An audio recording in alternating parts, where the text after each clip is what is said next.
Soal IKN, Anies, bangun kota di tengah hutan timbulkan ketimpangan baru.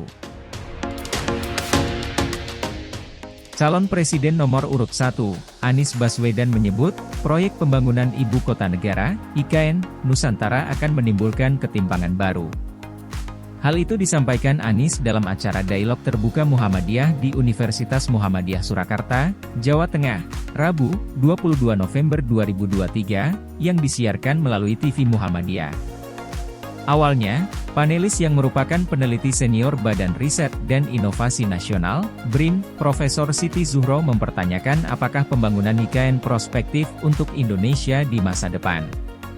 Anies mengatakan, alasan pemerintah saat ini membangun IKN sebagai upaya pemerataan tidak tepat. Kalau mau memeratakan Indonesia, maka bangun kota kecil menjadi menengah, kota menengah menjadi besar di seluruh Indonesia, ucap dia. Bukan hanya membangun satu kota di tengah-tengah hutan, karena membangun satu kota di tengah hutan itu sesungguhnya menimbulkan ketimpangan yang baru, ujar Anies. Proyek IKN yang kini banyak membuka lahan hutan belantara di Kalimantan Utara akan menghasilkan ketimpangan dengan daerah sekitar pembangunan. Sebab itu, alasan pemerintah untuk pemerataan dinilai berbanding terbalik dengan tindakan pembangunan IKN. Jadi antara tujuan dan langkah yang dikerjakan itu nggak nyambung, kami melihat ini problem. Karena itu ini harus dikaji secara serius, karena tujuan kita Indonesia yang setara, Indonesia yang merata, ucap dia. Anies mengatakan, jika pemerintah serius menginginkan adanya pemerataan, kota yang sudah ada saat ini dikembangkan dari kota kecil ke kota skala menengah. Kemudian, kota skala menengah diberikan program agar bisa berkembang menjadi kota besar. Tapi menurut kami langkahnya bukan membangun satu kota, tapi justru dengan membesarkan semua kota yang ada di Indonesia, ucap dia. Dialog Terbuka Muhammadiyah merupakan rangkaian dialog dengan 3 calon presiden yang telah ditetapkan oleh Komisi Pemilihan Umum, KPU. Pada Kamis, 23 November 2023, besok akan dilakukan dialog terbuka untuk pasangan calon nomor urut 3 Ganjar Pranowo dan Mahfud MD di Universitas Muhammadiyah Jakarta, UMJ.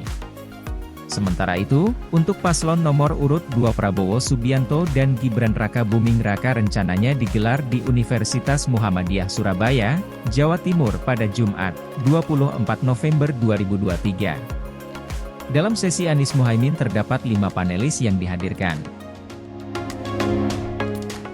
Pertama, ulama intelektual Profesor Saad Ibrahim yang juga Ketua Pimpinan Wilayah Muhammadiyah, PWM, Jawa Timur. Kedua, Rektor Universitas Muhammadiyah Surakarta dan Guru Besar Program Studi Pendidikan Biologi Profesor Sofyan Anif. Lalu, mantan Ketua Komisi Yudisial dan juga Guru Besar Program Studi Ilmu Hukum UMS Aidil Fitri Ciada, peneliti senior LIPI Profesor Siti Zuhro, dan terakhir Guru Besar Politik Islam Ilmu Politik Profesor Zuli Qodir.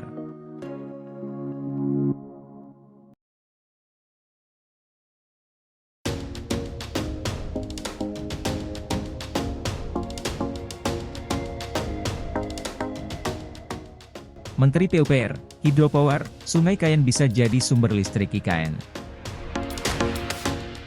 Menteri Pekerjaan Umum dan Perumahan Rakyat, PUPR, Basuki Hadi Mulyono mengatakan hidropower dari Sungai Kayan, Kalimantan Utara, dapat menjadi salah satu sumber pasokan listrik untuk Ibu Kota Negara atau IKN Nusantara di Kalimantan Utara.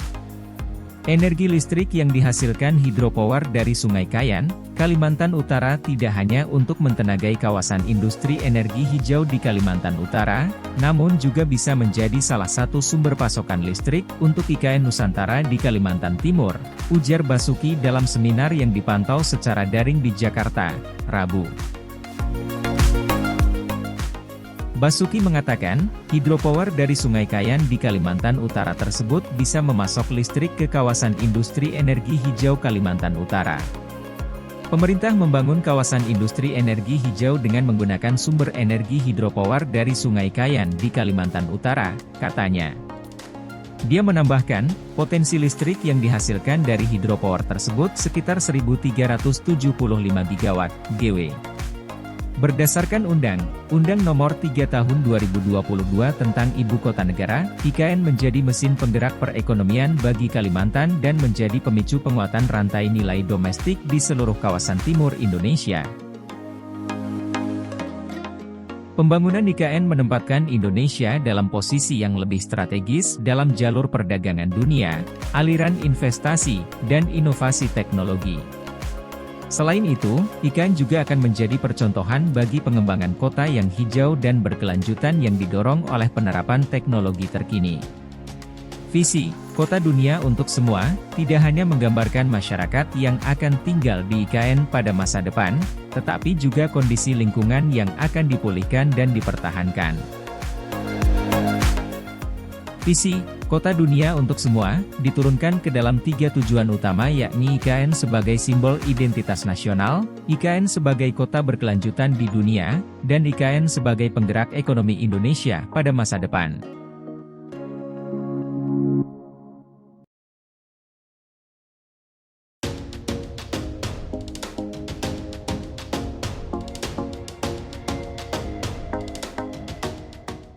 PLN komitmen tambah 19 PLU lagi di IKN sampai akhir 2024. Persero, Darmawan Prasojo pun mendukung target Jokowi di IKN Nusantara tersebut. Ia mengatakan, PLN mendukung keseriusan pemerintah untuk membangun IKN Nusantara dengan konsep kota hutan atau forest city yang pintar, hijau, indah, dan ramah lingkungan. Seluruh mobilitas di IKN, kata dia, akan menggunakan moda transportasi ramah lingkungan berbasis listrik. Komitmen PLN menghadirkan listrik yang tidak hanya andal untuk ibu kota baru, tetapi juga bersih sejalan dengan target Net Zero Emissions 2060 dalam rangka memanfaatkan potensi energi bersih di Indonesia demi kemakmuran rakyat yang sebesar-besarnya, ungkapnya.